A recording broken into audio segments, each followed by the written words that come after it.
Are you thinking about buying in Northwest Arkansas? You hear a lot of hype on news and different reports on social media reflecting the interest rate, the mortgage interest rates increasing. They're just a little bit over 5% currently, and as you know, they will probably bleed up. We're seeing some reports sixes, high sixes.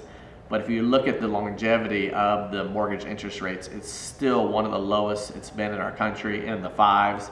So I would challenge you to take advantage of that, because if you look at inflation over 7%, you're obviously still getting under a great value and a great position as far as real estate. And I'll tell you, here's why I know that and why I want to share that with our clients and our future clients. Appreciation the last 2 years has been anywhere from 17 to 23%. If you look at those numbers, even just getting in at maybe a point or point higher on a mortgage rate, you're still going to be in a great position. And you need to look at this as a marathon, not a sprint.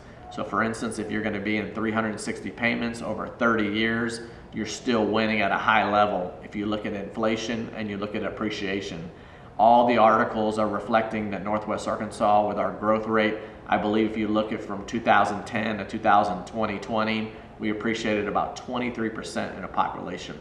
So that appreciation is still going to be vertical, if you will. Top Gun's coming out, right? So I got to use my vertical. But I'll tell you guys, it's still a great time to buy, and let us help you do that. Make sure you call us at 616-HOME, and our team will jump on it right away. Thanks for the opportunity and helping you in your real estate journey.